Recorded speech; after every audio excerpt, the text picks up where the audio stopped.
Hi, welcome. Enjoy the content, subscribe, and turn on notifications. Daniel always believed a solid marriage was built on little details. It was the breakfasts made with care, the goodnight texts even when one of them got home late, the weekend plans that ranged from binge-watching shows to walks in the park. With Laura, he'd found exactly that. 5 years of marriage that seemed to have flown by in the blink of an eye, yet left deep marks of closeness. He was a 32-year-old architect working at a respected firm, designing commercial and residential buildings.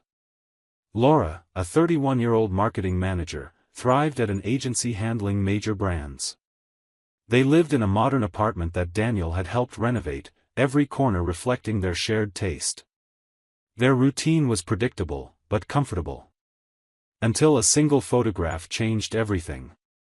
It was a Friday night when Laura came home excited, talking about the team gathering that had happened earlier. She showed him several photos on her phone, all capturing relaxed moments among colleagues. Daniel looked on with genuine interest, happy to see her so connected with her team. But when one particular photo appeared on the screen, something inside him tightened. It was a group shot, everyone smiling at the camera. Laura stood in the front row, and right behind her, her boss Bradley had his hands resting on her shoulders. At least, that's what it was supposed to look like. But the angle of the photo clearly showed his right hand several inches below her shoulder, in a position suggesting too much familiarity. His left hand, meanwhile, was slightly tilted, fingers curled in a way that didn't seem casual at all. Daniel felt a chill run down his spine. He wasn't the jealous type, he never had been. He trusted Laura completely. But that image unsettled him in a way he couldn't ignore. He tried to be subtle. "Is your boss always this hands-on with the team?" Laura looked at him with a confused expression, then laughed. "What do you mean by that?" Daniel pointed to the photo. His hand, "It looks like it's in kind of a weird spot, doesn't it?" Laura's laugh turned into something between amusement and irritation. "Daniel, you're seeing things. It's just a photo. We were all squeezed together, it's normal." He tried to push a bit further, but she cut him off. "Seriously, you're sounding paranoid. Bradley's married, has kids. He's my boss, nothing more." Daniel let the subject drop, but the seed of doubt had already been planted. Over the next few days, he started paying closer attention. Little things that used to go unnoticed now carried a different weight. Laura had always had meetings, of course, but now they seemed to drag on longer. "I'll be working late, we've got a big campaign," became a recurring phrase. The frequent, affectionate messages during the day dwindled. When Daniel sent something, replies took hours. Laura blamed it on being swamped with work, and he wanted to believe her. But there was something about the way she now held her phone, turning the screen face down when she left it on the table, or how she even took it into the bathroom with her. Daniel didn't want to be that husband. He didn't want to distrust without cause. But his unease kept growing. It was on a Tuesday that he made a decision. He wouldn't cross the line into full invasion by rummaging through her phone, but he needed answers. He spent hours online, reading forums and reviews, until he found a discreet GPS tracker, small enough to go unnoticed. He placed the order with express shipping, feeling dirty just for considering it. When the package arrived, he stored it in his office drawer, staring at the little box several times a day as if it were a grenade ready to detonate. Part of him wanted to throw it away, forget he'd ever bought it, and return to blind trust. But the other part, the part that saw Laura flipping her phone face down, the part that counted her increasingly frequent late hours, knew he needed certainty. When Laura left for work on Wednesday morning, he stayed home, claiming he had an online meeting he could handle from home. As soon as her car disappeared around the corner, Daniel grabbed the spare key from the kitchen key holder. His hands shook as he unlocked her car in the building's garage. He crouched beside the back seat, searching for the best spot to hide the device. Under the passenger seat was perfect, impossible to see unless someone was specifically looking. He attached the tracker there, tested it to make sure it was secure, then locked the car again. Guilt ate at him all day.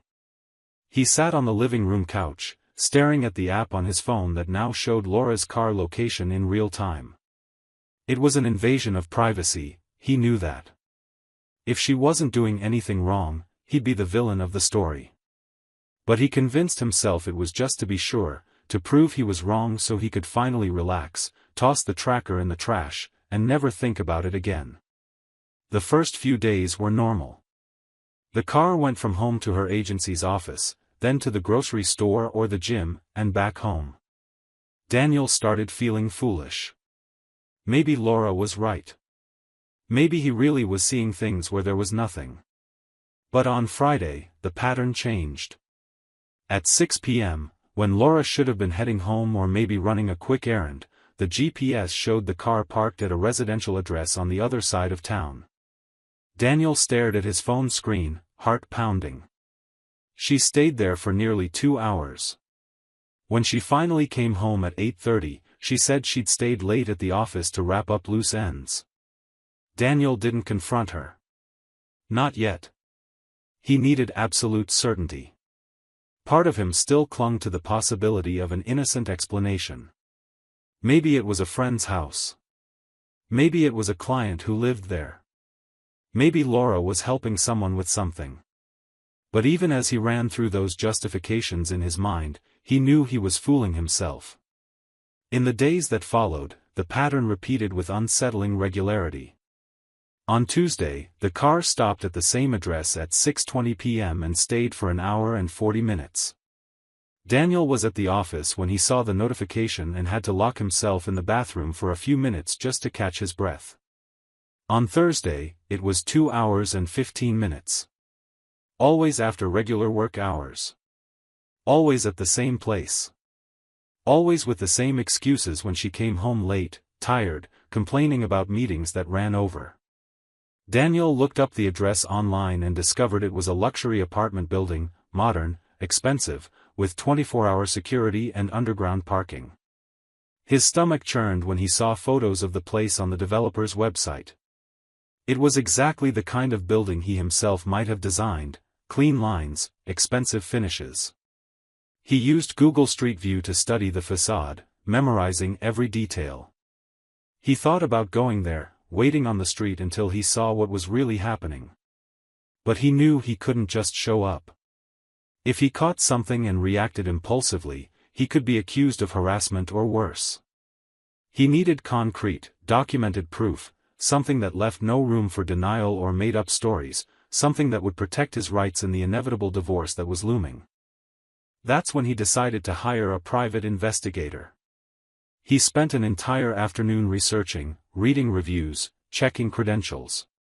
It wasn't hard to find a discreet, well-reviewed professional. The agency was in a modest downtown office, with no flashy signage. Daniel scheduled a consultation and went during his lunch break, telling coworkers he had a client meeting. The investigator, a middle-aged man named Greg, had the kind of face that showed he'd seen too much of human nature. He listened to Daniel's story without judgment, jotting notes in a worn notebook. Daniel explained the situation, showed him the GPS history on his phone, the dates, times, and alarming frequency. He provided photos of Laura from her Instagram, described her car and license plate, even showed Greg a photo of Bradley he'd found on the agency's website. Greg was straightforward, no sugarcoating or false hope. 48 hours. If something's going on, I'll find it. I'll follow her, take photos, document everything. If it's what you think it is, you'll have enough proof for any divorce proceeding. Daniel paid the deposit feeling wretched, as if hiring someone to follow his wife was itself a betrayal. But then he remembered the lies, the excuses, Bradley's hand in that photo, and the guilt turned into something harder and colder. Part of him still hoped he was wrong, that there'd be a perfectly innocent explanation for all this.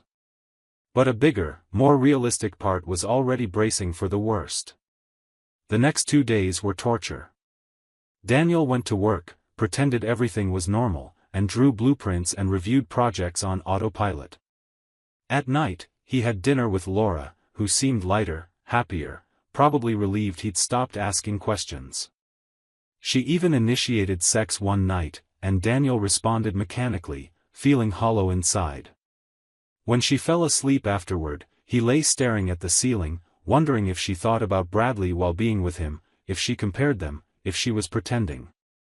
Greg called on the morning of the third day. His voice was professional, but there was a note of sorrow Daniel immediately recognized. It was the tone of someone about to confirm your worst fears. You'll want to see the photos in person. This isn't the kind of thing you email. They met at a discreet cafe, far from Daniel's office and any place Laura might frequent. Greg arrived with a leather portfolio under his arm. He ordered coffee, waited for it to arrive, then slid a brown envelope across the table. "I'm sorry, man. I really am." Daniel opened the envelope with trembling hands, struggling to keep his composure in public. The first photo showed Laura getting out of her car in front of the apartment building, exactly at 6:15 p.m. the previous evening. She wore the same dress she'd had on that morning, a crossbody bag, walking briskly toward the entrance. The second showed Bradley arriving minutes later, in a suit but no tie, carrying a work folder as if it were just another professional commitment. The third showed them both entering the lobby together, Bradley's hand on her back, a gesture so practiced it looked natural. The rest were devastating and increasingly worse. Greg had gained access to a neighboring building with a partial view into Bradley's fourth-floor apartment. Through a partially open window, silhouettes could be seen moving. One photo clearly showed them standing far too close for professional boundaries. Another showed them sitting side by side on the couch in a pose that couldn't possibly be interpreted as work-related. There was a 3-photo sequence showing them moving around the living room, drinks in hand, laughing, completely at ease, like a real couple. And then the final photo, captured as they neared the window, revealed unmistakable, personal, inappropriate contact between them. There was no room for interpretation, it was clear they'd crossed every line. It was undeniable intimacy. It was betrayal crystallized in pixels. Daniel felt as if the floor had vanished beneath him, as if he were falling into a bottomless pit. His hands gripped the photos so tightly they crumpled at the edges, leaving fingerprint smudges on the glossy paper. The coffee he'd ordered sat cooling on the table, untouched. He didn't trust himself to pick up the cup without dropping it. Greg stayed silent, giving Daniel the time he needed to process. After several minutes, Daniel managed to speak, his voice hoarse and distant. How long? He needed to know. He needed to grasp the scale of the lie. Greg checked his notes, flipping pages in a notebook filled with times and observations. Based on the movement patterns you gave me, and what I've seen over the past few days, I'd say this has been going on for at least 3 months. Maybe longer.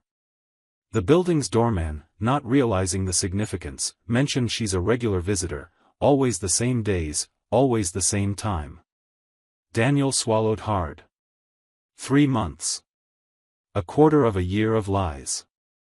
A quarter of a year of goodnight kisses that were lies. I love you, that were lies. Future plans built on a foundation of betrayal. He paid the rest of Greg's fee in cash, mechanically thanked him for a service no one should ever need to hire, and left the cafe with the envelope under his arm, feeling the weight of the photos like lead. For 2 days, Daniel planned meticulously. There would be no explosive confrontation at home, no shouting, no broken dishes, no neighbors listening through thin walls. No. Laura deserved something more than that. She deserved to face the consequences of her actions in a way she couldn't deny, couldn't downplay, couldn't twist into, he went crazy and violent. And he knew exactly how to do it. The universe, in its cruel irony, had handed him the perfect opportunity. Laura had mentioned the previous week, before everything fell apart, that she was hosting dinner. Bradley and his wife, Patricia, would be coming to their place on a Friday night. It was an effort to better integrate the team with families, according to Laura, who'd pitched the idea enthusiastically, saying it was important for her career to build connections beyond the workplace. At the time, Daniel had found it odd, had questioned whether it was really necessary, but he'd agreed because he always supported Laura's professional plans. Now, he saw the grotesque, painful irony of the situation. His wife was bringing her lover, and his deceived wife, into their home, preparing to serve wine and make polite conversation while hiding the secret that would destroy them all. He decided to let the dinner happen. On the scheduled night, Daniel helped Laura prepare everything. He was kind, helpful, even playful. Laura seemed relieved by his good mood, happy he wasn't asking uncomfortable questions. When Bradley and Patricia arrived, Daniel greeted them with a warm smile. Patricia was an elegant woman, a few years older than her husband, with the confident posture of someone used to social settings. Bradley shook Daniel's hand with a grip that was too firm, the kind of gesture men use to mark territory. Daniel noticed how Bradley's eyes briefly met Laura's, a quick glance that would be invisible to anyone who didn't know what to look for. Dinner started smoothly. Conversation turned to work, travel plans, funny anecdotes. Laura was radiant, laughing at Bradley's jokes, pouring wine with the ease of the perfect hostess. Daniel watched everything with a calmness he didn't know he possessed. Earlier that evening, he'd connected his laptop to the living room TV, hidden behind the sideboard, with the remote in his pocket. He waited until dessert was served, until everyone was comfortable and relaxed. Then he stood up. "Before we have dessert, I'd like to share something with you." Laura looked at him curiously. "Daniel, what are you doing?" He smiled. "Just a moment. I promise it's worth it." He picked up the remote and pressed a button. The living room TV came to life. The first photo appeared on the large screen. Laura getting out of her car. The room fell silent. The second photo. Bradley arriving. Patricia frowned. "What is this?" The third photo. The two of them entering the building together. Laura went pale. "Daniel, wait," he didn't stop. The fourth photo showed them in the apartment, far too close for any professional justification. Patricia stood abruptly, knocking over her wine glass. Bradley tried to speak. "This isn't what it looks like." The fifth photo captured an intimate gesture. Patricia let out a sound halfway between a laugh and a shocked sob. The sixth made it clear there had been a personal involvement going on for a long time. Daniel paused the slideshow. The silence in the room was deafening. He looked at Laura, frozen in her chair, eyes wide with horror. Then at Bradley, whose face had lost all color. Finally at Patricia, who stared at her husband with a look of fury and betrayal that mirrored exactly what Daniel felt. When Daniel finally spoke, his voice was eerily calm. "Laura, remember when you called me paranoid? When you said I was seeing things in that team photo?" He pointed to the screen. "Well, I guess my vision was working perfectly." Laura tried to speak, but no words came out. She looked at Patricia, then at Bradley, then back at Daniel. I can explain," Daniel gave a dry laugh. "Explain?" "Explain how you spent the last 3 months looking me in the eyes every day, telling me you loved me, while having an affair with your boss in his apartment?" Bradley stood up. "Look, Daniel, this got out of hand, but it just happened." Daniel cut him off. "Sit down. You don't get to say anything here. In fact, you're lucky I didn't call your HR department before showing these photos to your wife." Patricia was shaking. She turned to Bradley, eyes blazing with tears and fury. "How long?" Bradley didn't answer. She repeated, louder. "How long, Bradley?" He mumbled something inaudible. Patricia grabbed her purse. "I hope it was worth it. My lawyer is going to have a field day using these photos in the divorce. And you can count on it, the prenup you signed when we got married will make sure you don't see a cent of my money." She looked at Laura with contempt. "I hope you enjoyed that promotion he promised you, sweetheart." Because it's going to be the last thing you get out of this. Laura finally found her voice. Daniel, please, we can talk about this. Daniel shook his head. There's nothing to talk about, Laura. I've already spoken to a lawyer. Divorce papers will be delivered to you tomorrow. You have a week to move out of this apartment. Laura stood up, desperate. You can't do this. This is my home too. Daniel remained calm. Actually, the apartment is in my name. Remember? It was a gift from my parents when we got married. And before you try to argue otherwise, I have these photos, I have the GPS logs from your car, and I have the testimony from the private investigator I hired. Your lawyer will advise you to accept the terms I'm offering. Bradley tried one last move. Daniel, man, let's be rational here. Daniel turned to him with cutting coldness. Rational? You slept with my wife, in your apartment, repeatedly, while I was at home believing she was working late. You held her shoulders in team photos while probably planning your next betrayal. And you want to talk about being rational? He took a step toward Bradley, who instinctively stepped back. You've got enough losses to deal with, and they're all consequences of your own choices. And you can be sure the natural consequences of your professional choices will follow you wherever you go. Patricia was already at the door. She looked at Bradley one last time. You'll come pick up your stuff on Monday. Until then, I want you out of the house. She left, slamming the door behind her. Bradley hesitated, glancing between Daniel and Laura, but eventually left too, shoulders slumped in defeat. Laura was crying now, tears streaming down her face as she pleaded. Daniel, please, it was a mistake. I was confused. I never wanted to hurt you.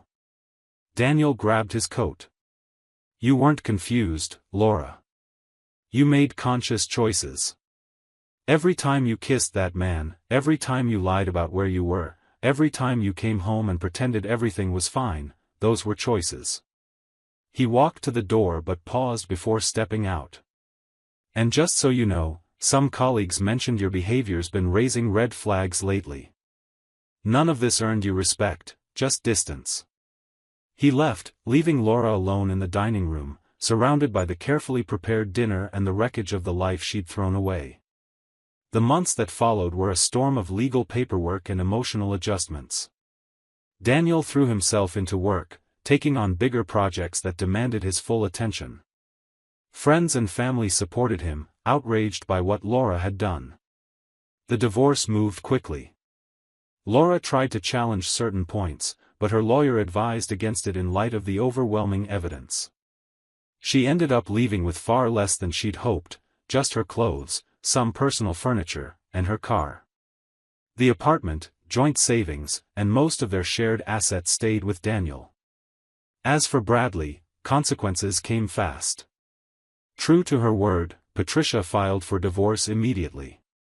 The prenup she'd insisted on years earlier, back when they married, ensured she kept her family fortune intact. Bradley lost access to the luxurious lifestyle he'd enjoyed. But that wasn't all. The story leaked at their agency. Human Resources launched an investigation into inappropriate supervisor-subordinate relations. Bradley was fired 2 weeks later for violating professional conduct policies. Laura received a formal warning and was transferred to another department, far from any prominent role. The promotion she'd been counting on never materialized. Colleagues who'd once been friendly now avoided her, no one wanted to be associated with the scandal. Daniel, on the other hand, began rebuilding. He accepted an invitation to work on an international project requiring frequent travel. It was exactly the kind of distraction he needed. Slowly, the sharp pain turned into a scar. He didn't forget, but he learned to live with the betrayal without letting it consume every moment. He started going out with friends again, picked up hobbies he'd set aside, and gradually opened himself to the possibility of trusting someone new, though with far more caution. 9 months after that fateful dinner, Daniel was at a cafe when he spotted Laura. She was alone, looking more tired than he'd ever seen her. Their eyes met briefly through the window. Laura seemed to consider coming in, but then looked away and kept walking down the sidewalk. Daniel watched her go, feeling a strange mix of emotions. It wasn't satisfaction at her suffering, nor regret for what he'd done. It was simply the realization that they were two people who'd once loved each other and were now complete strangers. He finished his coffee and left, walking in the opposite direction without looking back. Life had exacted the price of betrayal. Laura lost her marriage, her professional reputation, and the trust of everyone around her. Bradley lost his family, his job, and the social standing he'd spent years building. Daniel lost the innocence of believing love alone was enough to keep a marriage intact. But unlike the other two, he found something in the process: the strength to start over, the dignity of not settling for less than he deserved, and the wisdom to recognize that some things, once broken, can never be the same. And maybe, he thought as he walked under the afternoon sun, that wasn't necessarily a bad thing. Sometimes, starting over was the only real way to move forward. Thank you for watching the video. If you enjoyed it, don't forget to subscribe to the channel and turn on notifications so you won't miss any updates. See you next time.